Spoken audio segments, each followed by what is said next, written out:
Grabe talaga ang kampanya ng media, no? Balita nila pinaigting daw ng Pangulo ang pagtulong ng mga uniform personnel natin.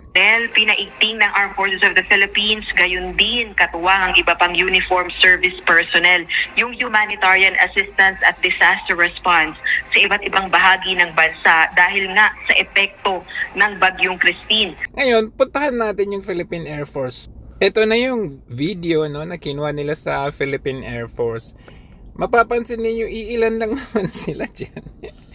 Pinaigting daw iilan. Bilangin niyo kung ilan yung puff dyan. 1, 2, 3, 4, 5. Kung mapapansin niyo, tingnan niyo ang konti. Ano yan? Saan ba sila nag-aabot? Ayan na, inaabot daw nila yung mga karton. Ewan ko kung anong karton yan. Inilalagay nila sa pump boat. Ayan, pump boat. Wala ka pa kayong 10. Tapos, yung karton na yan, ilan lang ang mabibigyan yan? Hello? Tapos sasabihin pinaigting. Kaya doon sa media, yan file video na paulit-ulit nilang piniplay. Kasi, nasaan yung pinaigting? Wala man lang kayong kahit 20 na nandyan. Yung tipong nakatulong lang sila ng isang pamilya o 2 pamilya. Ayan, nakabalandra na. Oo. Imagine, buong Air Force iisang pump boat lang. Tignan nyo naman. Iisa lang talaga. Natatawa ako sa pinaigting daw, pinaigting. Buti nga yung aso na iligtas. Yung tao, ewan, namatay, nalunod. Ayan, naglabas lang sila ng isang pump boat. Tapos may na-rescue. Ayan, salamat at may na-rescue kayo. Kaya lang, bakit ang unti? Yan lang ba? Eto, ikaw naman Jojo, nakatulong na sila, ayaw mo pa. Teka, may napansin ba kayo? Bakit parang hindi basta itong mga natulungan na rescue? Ayan. Ano to, kayo din lang ba to? Nagpanggap lang kayo? Naalala ninyo ito kay Pastor Kibuloy sa KOJC. 3,000 to 5,000 ang lumusob doon. Ngayon, kailangan po natin ng tulong, hoy, manpower. Nasaan po kayo? Ito sa pagkarami bata-batalyon na pinasugod ninyo kuno dyan sa compound ni Kibuloy. Abay, sa panahon ngayon, large scale yung pinsala ng Bagyong Christine. Bakit hindi natin mahagilap? Tapos sasabihin ninyo pinaigting ni walang ang 10.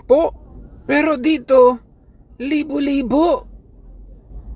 Tignan ninyo mga kapulisan, ilan lang ng mga yan? 1, 2, 3, 4, 5. Tapos file video, courtesy of Pro 5 daw. Ilan, bilangin ninyo. Wala pang 100, wala pang ang 20. Ayan, paulit-ulit lang na binibideo nila yan. Ayan daw yung mga disaster response ng manpower ng mga uniform personnel natin. Pero ilan lang naman yan sila. Bakit kung talaga kayo, bakit hindi nyo gamitin yung mga kapulisan na lumusob sa KOJC nung panahon na yun? Ayon sa DPWH, nag-deploy ang kagawaran ng mahigit 9,000 tauhan at mahigit 2,000 units ng mga heavy equipment bilang bahagi ng Quick Response Assets Team. Sa datos ng kagawaran, kaninang alas 8. Ano daw? 9,000 daw yung manpower ng DPWH? Bilangin nyo nga. Bilangin niyo, paulit-ulit lang yung video nila. Iisa lang yan, ayan. Yan lang. Grabe talaga, ang dami pang mga kababayan natin nangangailangan ng tulong. At ang balita marami ng manpower, 9,000 ang idineploy. Pati mga kapulisan, mga uniform personnel. Pero marami pa. Ang reality, pag kayong nasa ground, makikita ninyo marami pang kawawang mga kababayan natin. Hindi pa nahahagip ng tulong mula sa gobyerno. Wag naman po kayong mambudo. Other parts of the DNR, we've also reached out to the private sector, to the mining industry. So they are now informed that they may be called to assist in response and recovery, probably rescue if need be. Ano daw? On the parts of DENR, tapos private entities. Ano? Di ba may 3,000 to 5,000 na pulis na pinadala dun sa compound ng KOJC? Tapos parang, parang kulang tayo sa tao. Nasaan yung mga yun? Di ba, napakabibo nilang akala mo merong disaster o merong international wanted na hinahanap doon. Sana man lang sa panahon ng unos, bagyo, baha, maaasahan natin yung ganong kadaming mga kapulisan.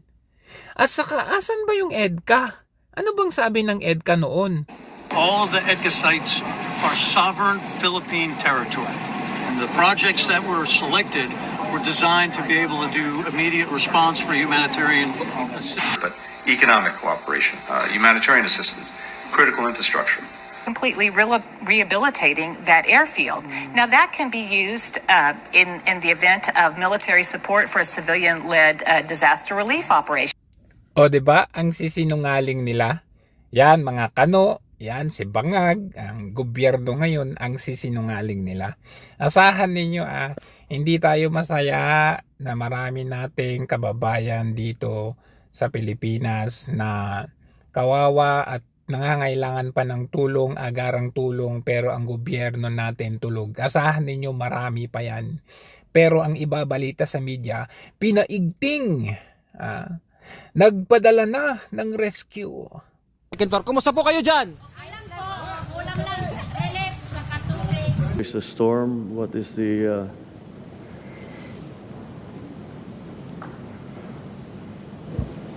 Is there something more that we can do to bring the water down? O aantayin lang talaga natin hanggat bumaba? Wala tayong magawa para i-accelerate yung paglabas ng tubig? How do we handle this so that we make maximum use of our resources? Where is the storm? What is the that will be led by Secretary Chris Roque? God, our Father, the needs. That cannot stop. And then the support that we are giving, that the SWD giving, is those who have been displaced, who are still in evacuation centers, or they are staying with outside of their own homes, wherever that might be, with relatives or friends. That also cannot stop. So, yes, sorry. Essentially, Christine,